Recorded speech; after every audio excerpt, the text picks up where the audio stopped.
السلام علیکم۔ معجزے دعاؤں سے ہیں اور تہجد کی دعائیں سب سے لاڈلی ہوتی ہیں۔ ہم چاہیں کچھ بھی شروع نہیں ہوتا، مگر یقین کریں اللہ چاہے اختتام کے بعد بھی آغاز ہوتے ہیں۔ وَكَانَ اللَّهُ عَلَىٰ كُلِّ شَيْءٍ قَدِيرٌ، اور اللہ کریم ہر شے پر قادر ہے۔ اللہ کبھی دوسرا دروازہ کھولے بغیر پہلا دروازہ بند نہیں کرتا۔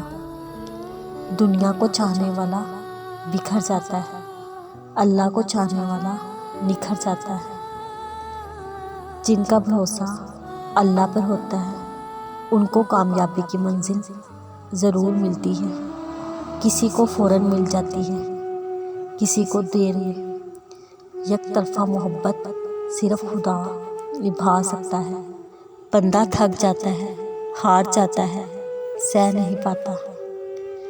دلوں کے حال سوائے اللہ کے کوئی نہیں جانتا۔ رب وہاں سے دروازہ کھولتا ہے جہاں سے گمان بھی نہیں ہوتا۔ جن کا بھروسہ اللہ ہو ان کی منزل کامیابی ہے۔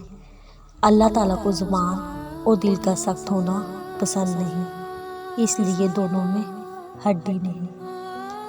آج عمل ہے حساب نہیں، کل حساب ہوگا عمل نہیں۔ مصیبت پہلے ایک ہوتی ہے مگر گھبرانے سے دو ہو جاتی ہے۔ وہ رب آنسو بھی پڑھ سکتا ہے، بول نہیں سکتے رو لیا کرو۔ جب رابطے اللہ سے رہنے لگے تو پھر لوگوں کا ڈر نہیں رہتا۔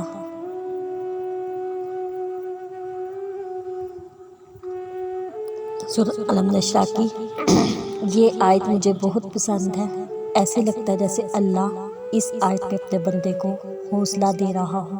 جب سارے راستے بند نظر آ رہے ہوں، بچنے کی کوئی امید نہ ہو، جب سارے رشتے انسان کو بیکار سمجھ کر چھوڑ جائیں، اسی وقت اللہ امید کی کرن بن کر اس آیت کی صورت میں اپنے بندے کو حوصلہ دیتے ہوئے فرماتا ہے، اے میرے بندے صبر رکھو، ہر مشکلات کے ساتھ آسانی ہے۔ غم اور مشکلات زندگی کا حصہ ہے۔ مشکل وقت دراصل بخشش کا ذریعہ ہے۔ اللہ مشکل وقت میں ہی نظر آتا ہے، آسانیوں میں ہم دور نکل آتے ہیں۔ اتنے دور اللہ کو اپنے بندے کو واپس بلانے کے لیے کسی مشکل کا بندوبست کرنا پڑتا ہے تاکہ اس کا بندہ رابطے میں آ سکے، تعلق بحال ہو سکے۔